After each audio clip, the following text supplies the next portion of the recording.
Hello dear students, I hope all of you are doing well. So in the last video I started with agency and I left it on the duties of agent. So we'll be picking it up from there in this particular video and we'll be dealing broadly with two topics only, the power to delegate and the rights of the agent. Okay, so let's just start with it. Let's start with the first slide. So the first slide talks about duty not to delegate.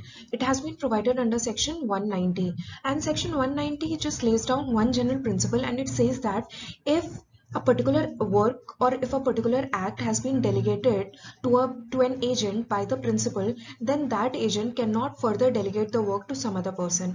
And when we are talking about delegation, we are essentially talking about appointment of a sub agent. So in this slide, we can say that the maxim delegatus non potest delegare, which means delegated authority cannot be delegated further, is applicable in agency, especially when we are talking about appointment of a sub-agent. So having read about the general principle, now we will talk about the exceptions under which a sub-agent can in fact be appointed by the agent. So first is nature of the work, meaning thereby the work that has been given to the agent, if it is of such a nature that it requires appointment of a sub-agent, then it can be done so. Example, let's say an agent has been appointed to sell an estate. That agent can always retain the services of an auctioneer, or the person who has been authorized to file a suit may always engage a lawyer, because here in this case that particular person cannot necessarily perform the other task for which he is going to appoint a particular sub-agent. Next we talk about trade custom. So a sub-agent may also be appointed if there is an ordinary custom of trade in that reference. Example, architects generally appoint surveyors. So in this case, an agent can appoint a sub-agent. Next, when we talk about appointment of sub-agent, we talk about ministerial action. So an agent cannot delegate the task which he has taken to perform personally and the acts which require personal or professional skill, because in that case it is the duty of the agent to do that act personally, to do that act by himself, but he can definitely delegate the act which are of ministerial nature, like authority to sign. In that case, a sub-agent may be appointed. Next, we talk about principal's consent. So if the principal has expressly allowed the appointment of a sub-agent, in that case, a sub-agent may be appointed. And in certain cases, when the principal has not expressly authorized the appointment of sub-agent and still the agent has done so, then in that case, it is up to the principal to ratify such unauthorized delegation. Let's just move to next slide. The next slide talks about effects of delegation. Delegation can be of two types. It can be proper delegation and it can be improper delegation. Before reading further about delegation, let's just see who a sub-agent is.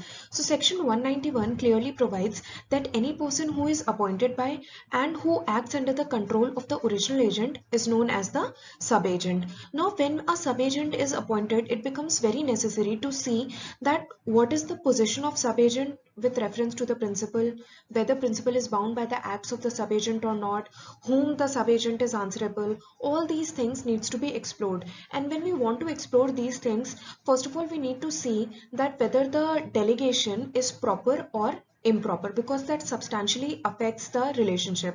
So first we'll study about improper delegation, which is provided under section 193. Improper delegation is then when the delegation is improper and it has not been authorized by the principal, and also it does not fall under any of the exceptions about which we have already studied in the previous slide. So what is the agent's responsibility for sub-agent when he has appointed such sub-agent without any authority? So 193 clearly provides that in such a case, agent stands towards the person who is the sub-agent here in relation of the principal. As in, now the agent will be responsible for the acts of the sub-agent towards the principal and towards the third parties also.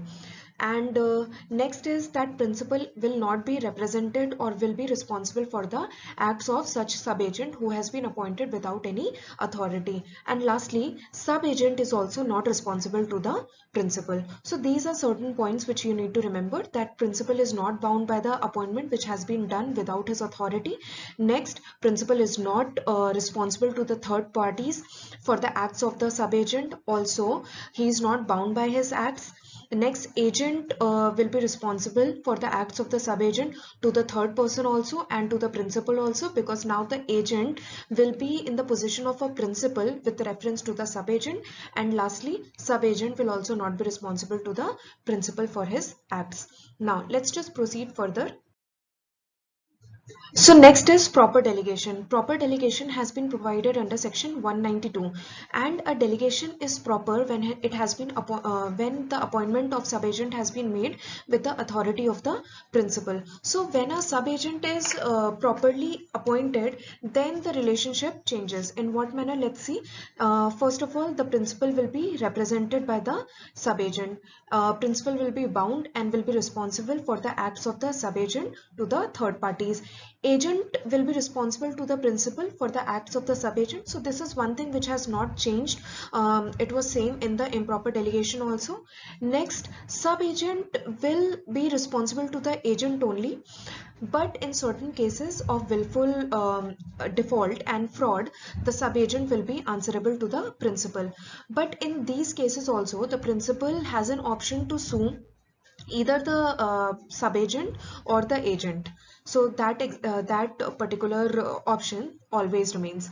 Next, we talk about substituted agent. For this, we have to refer to two sections, section 194 and section 195. So section 194 basically talks about relation between principal and person duly appointed by agent to act in business of agency.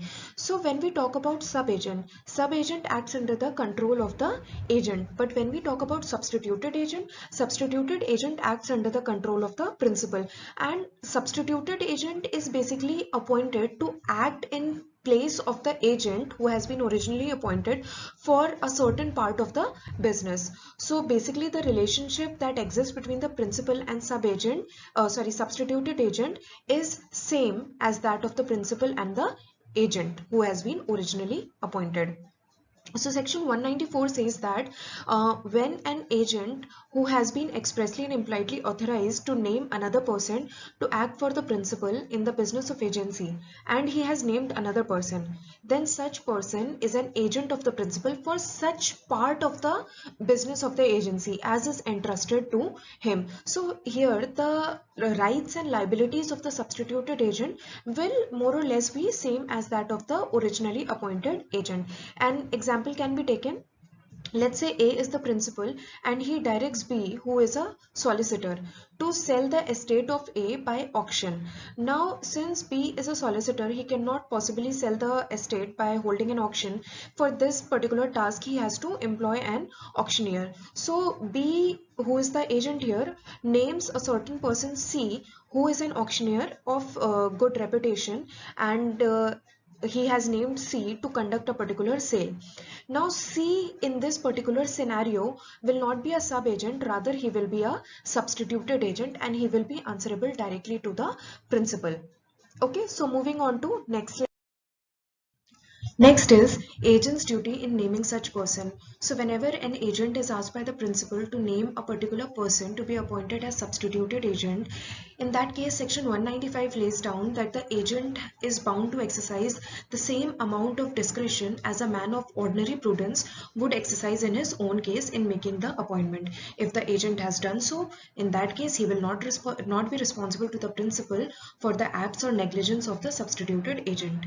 Example: A, who is a principal, he asks B, a merchant and his agent, to buy a ship for him. B goes and employs a ship surveyor of good reputation to choose a ship for A. Now here, if the surveyor has made the choice negligently and the ship turns out to be unseaworthy and is lost, then in that case B, who is the original agent, will not be responsible. Rather, the surveyor, who is the substituted agent, will be responsible to the principal for the loss that has incurred. Next, we talk about the difference between sub-agent and substituted agent. So first of all, we talk in terms of control. The sub-agent acts under the control of the agent, while a substituted agent acts under the control of the principal. Next, we talk about contract. There is no direct contract between sub-agent and principal, but there is a direct contract between the principal and the substituted agent. Next, a sub-agent is responsible to the agent for all the acts, but in case of willful default and fraud, in that case he is responsible to the principal, whereas in case of substituted agent he is always responsible to the principal. Now when we talk about appointment, an agent appoints a sub-agent only when he finds it necessary as per the customs of the trade or the nature of agency is such. In terms of appointment of substituted agent, agent appoints a substituted agent only when he is expressly or impliedly authorized by the principal to do so. Liability, when we talk about liability, sub-agent is liable to the agent, and substituted agent is liable to the principal. Remuneration, sub-agent generally receives remuneration from the agent, substituted agent receives remuneration from the principal. Responsibility towards third party. So if a particular sub-agent is properly appointed, then in that case the principal is bound by the acts of the sub-agent towards the third party, and the third party can hold the principal responsible for the acts of the sub-agent. But when we talk about substituted agent, in that case the principal is always responsible for the acts of the substituted agent towards the third party. Next, we talk about the remedies that are available to the principal against the agent's breach of duty. So whenever a duty has been given to the agent and if he is unable to perform it or he breaches such duty, then what are the broad remedies that are available to the principal? It was talked about by Lord Sumner in Christopher Wright's versus Terry. So the broad remedies that are available are that principal can always recover damages for want of skill and care and for disregard of the terms of the mandate. Principal can always ask for account and payment of secret and illicit profit that has been made by the agent during the agency. Next is principal can refuse to answer agent's claim for commission for the services that he has provided, and also he can refuse to indemnify the agent against any liability which the agent has incurred. So these are few remedies that are available to the principal. Next we talk about rights of agent. So the first right is right to receive remuneration. It has been provided under section 219. We have already studied that whatever act the agent does for his principal or whatever services he provides to his principal, he is entitled to receive certain remuneration, certain commission. So section 219 clearly provides that an agent is entitled to recover such remuneration as has been agreed between the principal and the agent, and if there is no such agreement, then he is entitled to receive a reasonable remuneration. Now for this it is necessary to identify that when such remuneration becomes due. So section 219 provides that remuneration becomes due upon the completion of the act. So whenever the act has been completed by the agent, the remuneration will become due, and that is the point when the agent can sue the principal for recovery of such commission or remuneration. It further gives rise to two questions: that when will you say that the act is complete, and next question is the act that has been done is a result of agent services or not. So in order to identify the answer to these questions, you can always refer to the basic terms of the contract. An illustration to this reference is that an agent was appointed to secure orders for ads in a newspaper, and the terms of the contract were that the commission would be paid on publication of such ads. Now in this particular case, the publication was not done until after the termination of employment, but this fact would not preclude the agent from receiving his commission for the orders that he has received. So it was held in this case also that the agent is entitled to commission on orders that has been obtained by him, even though the ads were published later after the termination of his employment. Another example is that an agent was engaged to negotiate for purchase of a house, and the terms of the contract were that the agent would be entitled to receive a commission of 2% on the purchase price of the house. So here it is very much clear that until and unless the house is not purchased, the commission would not be payable, because the commission has to be paid out of the purchase price of the house only. Now the second question is whether the bargain or whether the act that has been done is the direct result of the service of the agent or not. In this reference, you can refer the case of Green versus Bartlett. Now, you also have to read section 220 along with section 219. Section 220 simply says that if an agent has misconducted any business, in that case he will not be entitled to receive any kind of remuneration. Example, A has employed B to recover 1000 rupees from C. Now because of B's misconduct, the money is not recovered. So as per section 220, the B who is an agent will not be entitled to receive any kind of remuneration. Also, he has to make good the loss that has been caused to the principal because of his such misconduct.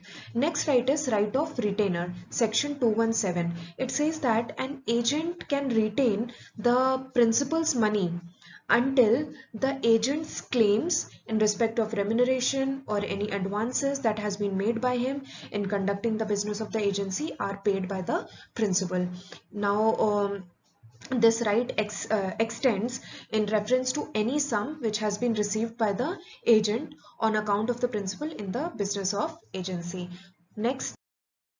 So next we talk about right of lien. It is provided under section 221. So the last section that we studied basically talked about retention of money by the agent which he has received on behalf of the principal or on account of the principal. Section 221 essentially talks about retention of goods, papers and other property, whether movable or immovable, which the agent has received on account of the principal. He can retain such property until and unless the amount which is due to agent in terms of commission or in terms of payment of any services that the agent has provided has not been paid by the principal. So agent has a right of particular lien. He does not have a right of general lien on principal's property, and the property that is in actual possession of the agent which he has obtained during the course of the agency, he is entitled to retain such property only. And such right of lien is lost when the agent loses the possession, or when the agent waives such right, or when there is such agreement between the agent and principal that agent is not entitled to retain any property of the principal in case of non-payment. Next we talk about right to indemnity. It is provided under section 222 and 223. Section 222 clearly says that if the agent has suffered any kind of loss while performing the act on behalf of the principal, then the principal is bound to indemnify the agent for any consequences of all the lawful acts that has been done by such agent, and such acts which has been done by the agent must have been done in exercise of the authority that has been conferred upon him. Section 223 further elaborates it, and it says that principal is also liable to indemnify the agent against the consequences of the act which has been done in good faith by the agent. Even though such act has caused injury to the rights of the third person, still principal would have to indemnify the agent. Example, A, who is principal, is a decree holder and he is entitled to receive certain goods which belongs to B. So he asks certain officer of the court to seize the goods, and he says that the goods which are to be seized belongs to B. The officer seizes such goods, but it turns out that the goods actually belong to C, who is the true owner. So in after the seizing of the goods by the officer, C sues the officer. Officer suffers certain kind of loss. So in this case, since the officer has acted in good faith and acted on A's directions, A is liable to indemnify the officer of the court for whatever sum he was compelled to pay to C. Next is section 224. It says that if a person has employed another person to do a criminal act, and while doing such criminal act, if such person suffers any kind of harm, in that case the employer will not be held responsible for indemnification. Example, A employs B to beat C and agrees to indemnify B.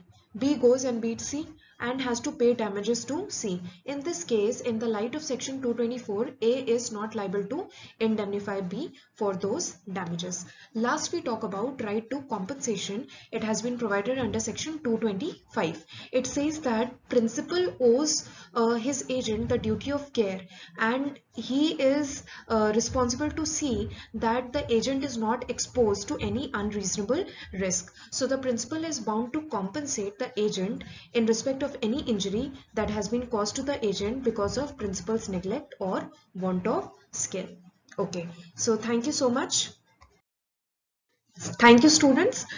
This is it. We have just talked about two topics. We have talked about authority to delegate, and we have talked about rights of agent. We'll further carry on in the next video. Till then, just keep on studying, stay safe, stay healthy. Thank you so much for listening to me.